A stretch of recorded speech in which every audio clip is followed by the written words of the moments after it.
Modern medication did not work for me. Modern medication did not work for me.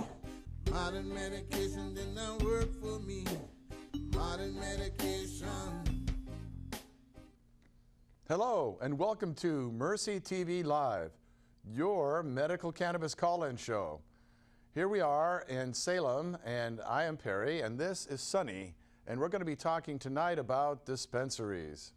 Well, there's a lot going on, you know. The governor has signed the bill, and this is going to happen March of next year. All the rules and laws will be in place. And, you know, we're already getting a lot of questions, Perry, and is there a good website they should go to? Of course, mercycenters.org is always good for information concerning all the things that are happening with medical cannabis, not just here in Oregon, but across America and around the world. We'll have the information on the medical marijuana facilities bill as it progresses. One thing we should let folks know about that we are hearing a lot is that folks believe that cardholders can purchase or buy, donate for goods and services between each other currently. Well, and there's a lot of that going on because your neighbor, your friend, your brother, your sister, they do it. Does that mean it's okay? Well, they're doing it and they're getting away with it. We've had calls right up to before we got here tonight from ladies, a lot of ladies, and they're so concerned with the rules and the laws and what is right and what is not, and what I can get arrested for, what I cannot. The main thing is, you know, federal law is different from state law. Then you go from there and get into being a grower, being a patient, and being a caregiver. Basically, the patient is the card holder.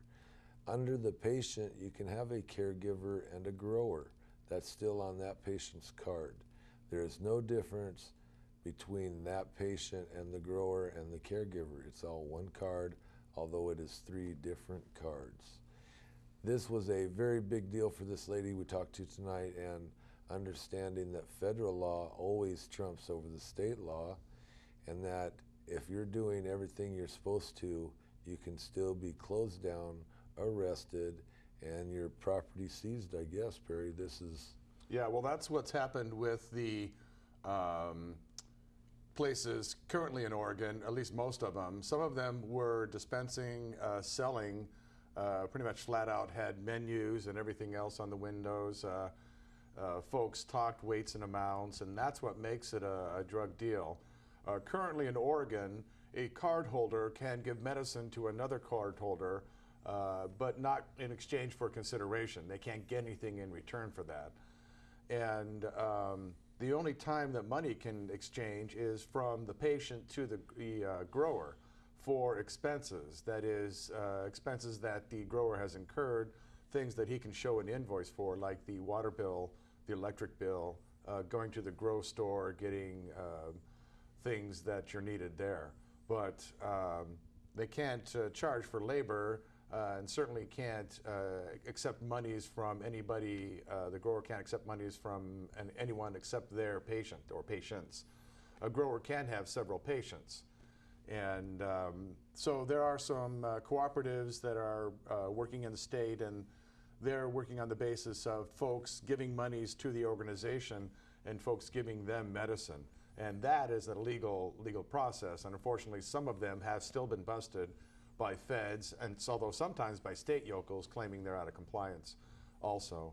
So folks run that risk, and probably will even after the bill is implemented here in Oregon. But that's the current situation, and won't change until March 1st, 2014 at best.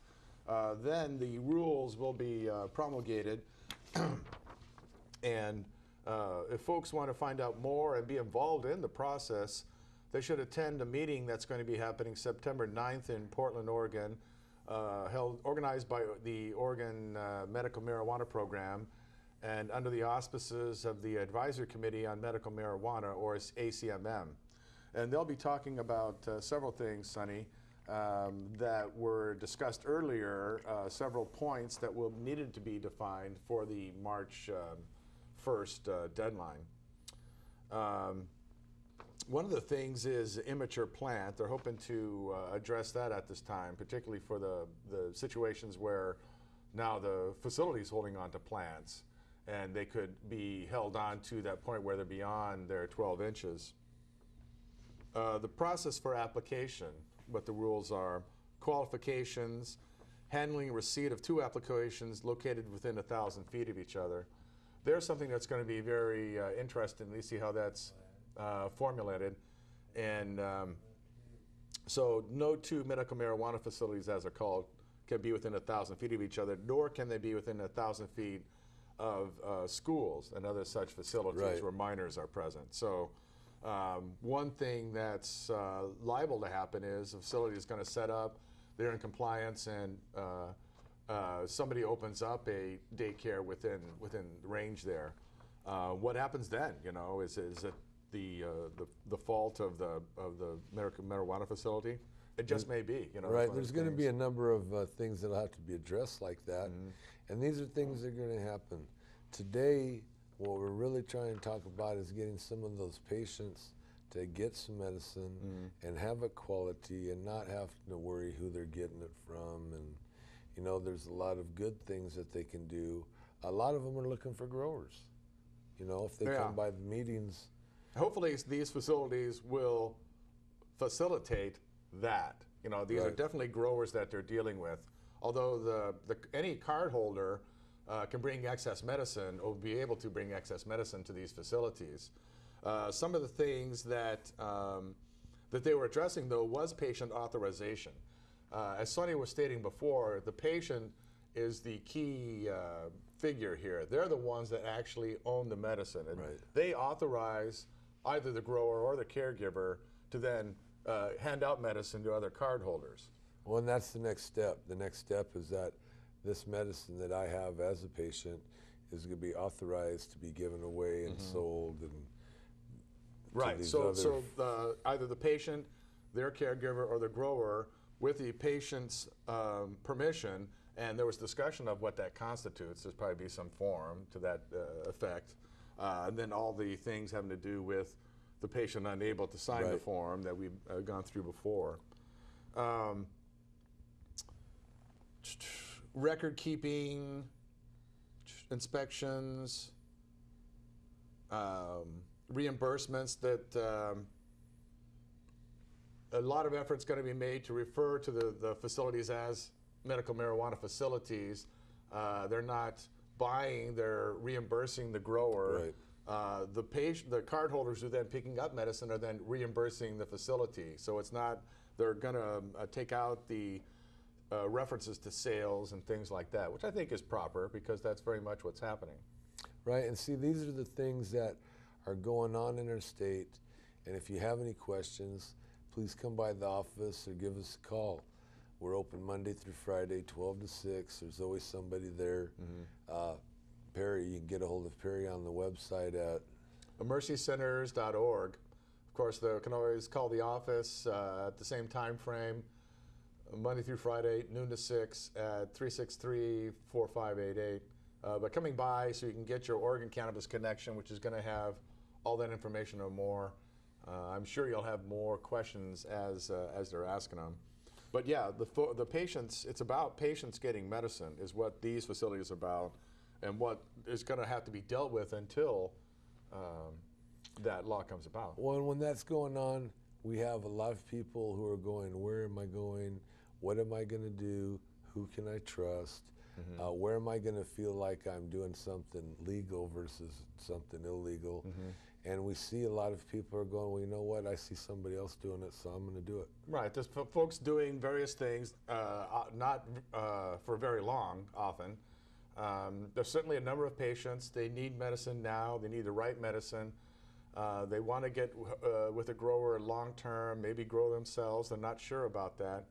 And there's a few people who have the means and resources to produce cannabis or to make it into an oil or to medibles and to get it to folks. But they need to be reimbursed for it, and it's tough to, right now, it's only gifting, you know, until this comes along, and even when this comes along. And they talked about that too.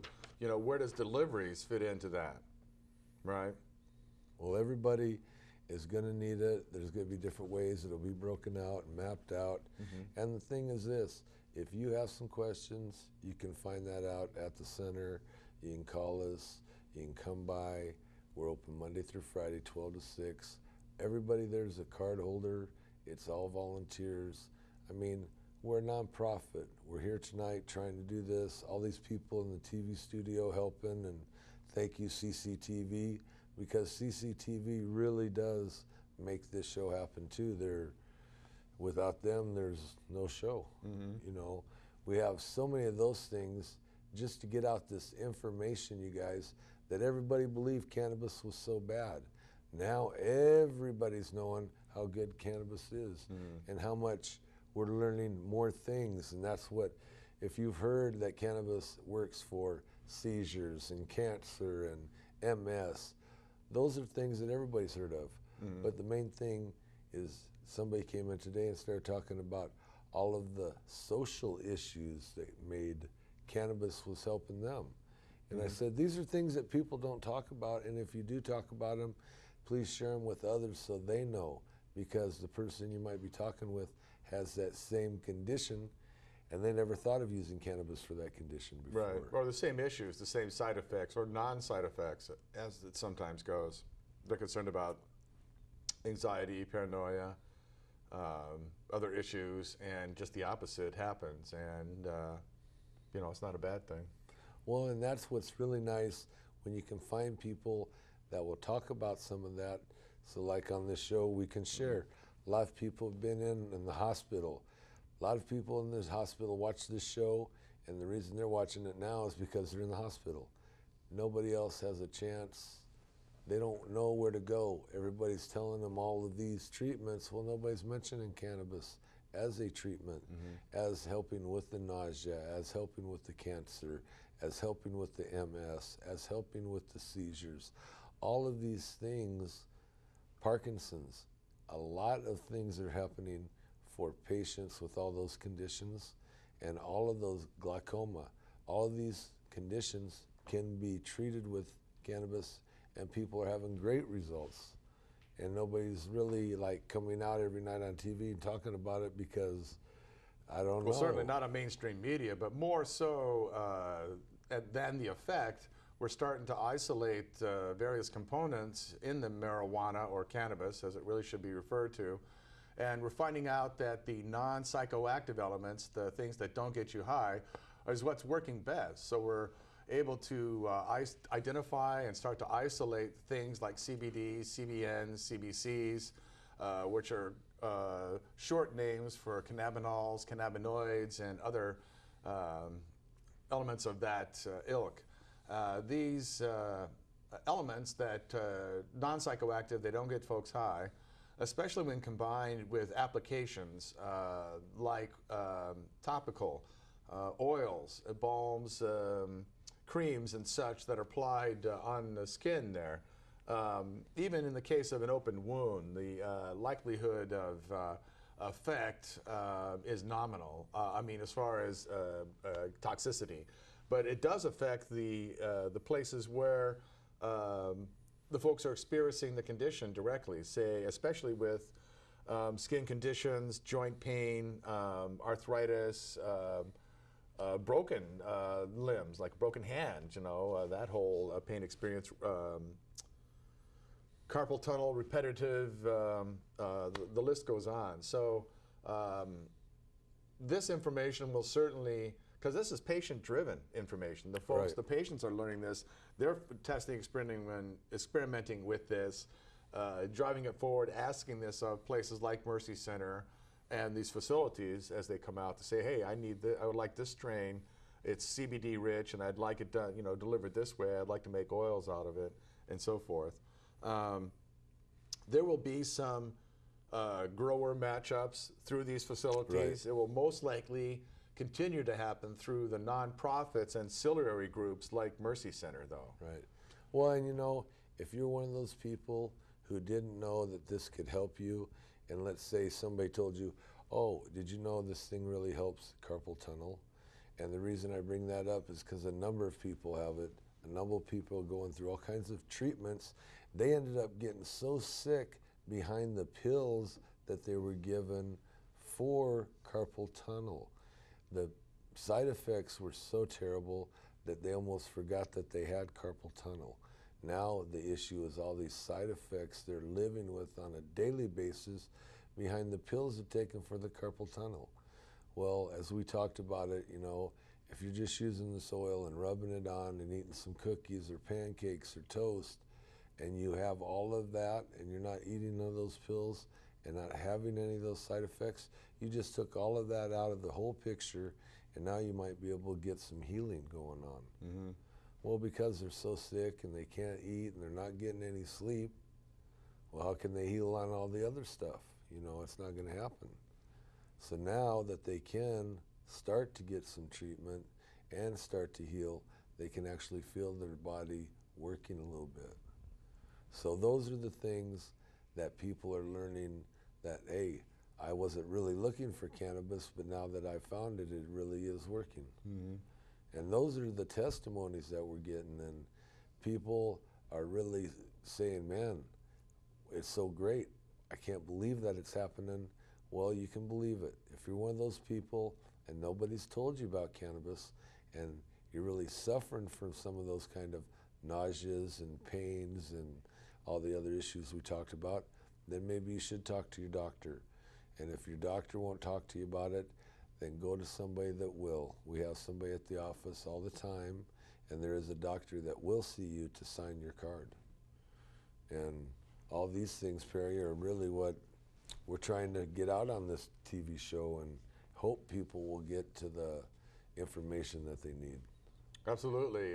Talk to your doctor. If he won't, has any questions, bring them to us here. We'll prepare a packet for you to send back and educate your doc. Your doc still won't sign. He's with a clinic or group that is opposed to it. Get your records to us at the center. We'll vet them and make sure they're good enough to take to one of the clinics here in town. We have a doctor that comes into town once a month. If that works for you, fine. If another clinic will work for you, that's just as well. Our interest is in helping you to get your card, helping you over that wall, and running free with medical cannabis. Of course, folks will need medicine in the short term. Please check out our Wednesday night handout where we give out medicine there. Also, you want to find a grower in the long term or to get growing yourself. Again, the Wednesday night meeting, 7 o'clock at 1745 Capitol Street Northeast is the place to go to find a good grower, to get the right information on growing yourself and beyond. The best methods on medicating, how to make these oils, canna butter, pretty much all the various applications of cannabis there. Events that are happening. The Jefferson State Hemp Expo is happening Grants Pass this weekend, and Friday, Saturday, Sunday. Others be happening Portland Hempstock. We have a phone call. Okay. Hello, caller. Hello. Yes, sir. Hey, this is Mac. Hi, Mac. How you doing? Good. I wanted to know, basically, why it's so legal when it's so beneficial for, I have a lot of physical ailments, and, I can get, the worst drugs in the world, but I can't get marijuana legally. Yeah, well, there's a monetary reason to that. The pharmaceutical companies who get the monies for that stuff would lose out if you had marijuana as an option. So they hire legislators and other critters like that ilk to keep these bad laws in place so that you're forced to purchase their expensive crap that doesn't work and are denied cannabis. Right. I've had problems with drug use, alcohol, but I've never had a problem with marijuana, never once. And I wish there was a rehab out there that would promote marijuana recovery. There's a very few valid recovery rehabs that do not see marijuana as the most evil thing. And in some cases, there's some places that actually use cannabis for withdrawal maintenance to help with the pain and anxiety. Yeah, I mean, I wish I would have done that, because ever since I started smoking marijuana, I haven't done any drug or drink, you know? I don't have the desire. So, yeah, those are pretty much the reasons. And so that's why we need to keep on replacing those legislators, keep on getting these laws passed, and also need to work on some district attorneys, some judges, police chiefs, pretty much any elected official, really. If they're anti-medical cannabis, they need to go. Okay, well, we'll talk to you. All right, well, thanks for calling, and we'll talk to you next time. Later. Bye now. So, yeah, it's money, money, money. When it don't make sense, follow the money. Hopefully, though, this wave of monies that is expected to come from the medical marijuana facilities or dispensaries that's going to be happening here in Oregon soon will have a positive effect on that. One of the things that we talked about at the latest ACMM meeting was reducing the fees, since was the expected thing, and the fee thing was about the funding. You know, hey, can we tie that in? Of course, they suddenly lost the ability to speak English or otherwise communicate, funny enough. When you talk about taking money away from bureaucrats, that seems to be the thing. But we'll keep on it and let folks know. But we did want to talk about a couple of things about the facilities, elements that, you know, we had some folks calling us saying, hey, I heard that there's dispensaries. What do I need to do to set it up? Well, one thing is wait, because it ain't going to be till March. But when it comes in, you're going to need security system requirements. There's going to need to be cameras on the area. You're going to need to be able to secure the cannabis. There was talk of having safes and things like that. So there's an expense that goes with it right there. Another thing was testing for pesticides, molds and mildew, processes for positive results, and forth. That's a good news, bad news thing. Good news, sure. It's much needed, will be a great benefit for the community, and we'll talk to the safety and efficiency of it. Hopefully, we'll get over some of the reefer badness. Bad news is it's going to be very expensive. It's going to drive up the cost of it, and we hope that doesn't price it out of the regular patients who this is really all about. We talked about record keeping. When the amount of cannabis that comes in, tracking the amounts there. One thing that was talked about, Sonny, some we experienced before was cannabis that's stored for a while loses some weight because of moisture, evaporation, things like that. Well, there's all kinds of things going on with the storage and handling of the cannabis, and these things are all going to have to be worked out because they're all going to be so weighed, and everybody's going to be looking at everything, and you're going to be saying, well, it weighed and it came out, and actually, it was tested at all these things, but that was tested way back when, and you know, although other people are saying the medicine's going to move so fast that they won't have to worry about storing it. Okay, and there was some interesting discussion about the percentage of it, you know, testing procedures and all. We hope that this turns out all good, but only if folks get involved and make sure that enough citizen input is into it. There's no guarantees, of course, like with the fee hike, you know, our input had less than no effect. But when it comes to things like the inspections, premises of the inspection of records, things like that, again, this could be an area where prohibitionists could take the opportunity to make it prohibitive. I mean, just like the registration fees, that's another thing to be watched, you know, and the taxes on the sales of it and so forth. Well, and the main thing is this: if you're a patient, if you're sick, and you haven't got your card and you want to get your card, please call us or come by today, Monday through Friday, 12 to 6. Don't worry about all the issues that everybody's got all these issues about, because we talk to everybody about all of it. And don't feel like you have to know something. You don't have to know anything. Just have to know that you have a condition. Cannabis may or may not help you. That's the biggest thing, that until you talk to somebody that knows, you need to, because the pills are killing so many people. The caller was basically, that's what his call was about. He's getting pushed and pushed by these pills when he knows cannabis will help him. And that's just not a call that we set up to have somebody say that. those are the calls and those are the visits that we get daily at our office, and everybody watching the show should know that it's real. Cannabis does help, and there's a reason why we're doing the show, why people are calling, and why people are coming by and talking about it, because all of our lives, cannabis was told it was bad, and now we're finding out it really does help us, and it really is good for a lot of conditions, and some of it we're not even sure what it's going to do yet. Well, the main thing is, though, I think to project mostly to folks watching who aren't utilizing cannabis medicinally. They don't know anybody who does right now, but you are still paying for this war. Cannabis has not harmed anyone. It's extremely benign. It's one of the safest medicines that's been on this planet ever. And so on that basis, you should work to ending the war. So we hope that you, if you don't utilize it now, at least appreciate the benefit of having it available in the future.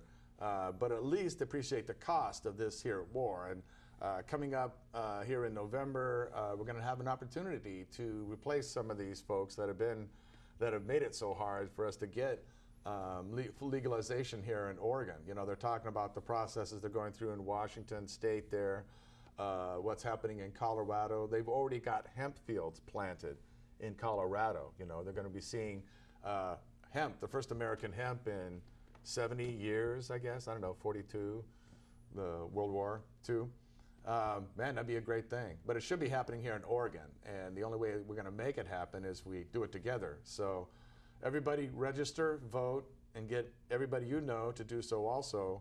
We're going to be needing that in November. And actually before then, we'll be doing the petition gathering, stuff like that. Well, and there's just a lot of people that are hanging out there that don't know where to go. Mm-hmm. And you know what? If your mother, your brother, your father, your sister, it doesn't matter. Just some friend of yours. You know, everybody knows somebody that has that. Something to add, folks. PTSD, post-traumatic stress disorder, was added to the list of qualifying conditions this legislative session also. That will take effect January 1st, 2014. And in the meantime, though, folks will have to go through all the stuff they did beforehand. If you want more information on that, check us out at Mercy, the Medical Cannabis Resource Center. You can do so Monday through Friday, noon to 6, or Wednesdays at 7 o'clock at our meeting place there, with the address of which is 1745 Capitol Street. It's the Graber Insurance Building. Turn into the alley. We're right in the back. You know, we're always open. Somebody's always there. And if you have any questions, come on by. Of course, folks can also check out all our shows that we've stashed up on the internet there, whether YouTube or live stream. Just visit mercycenters.org/TV or click on the Mercy-TV tab at the top of our webpage there. But the best thing, like we say, come on by, pick up your Oregon Cannabis Connection. It's got not just the latest news and information and a list of all the resources in the area, but a whole bunch of really good recipes, what to do with your canna butter once you got it made. Of course, for information on how to make your canna butter, again, check us out at Mercy. Well, thank you very much, Perry. It's been a very good show, Sonny. Thanks for coming by, helping me out here. Hey, we couldn't do it without all of our volunteers and CCTV. Yep, special thanks to our sponsor, Graber Insurance. Hey, let's not forget them. They're at 1735 Capitol Street Northeast. Auto, home, life, and health. There you go. Thanks a lot, and we'll see you guys next week on Mercy TV Live, because that's where we're at. We're going to have all the information. Absolutely. And, you know, ask. All you got to do is ask. It don't cost anything to ask. Right. So we'll see you next time on Mercy TV. You want to say anything before I turn it off, Glenn? Yes, good night. Good night. God bless you all, every single one of you.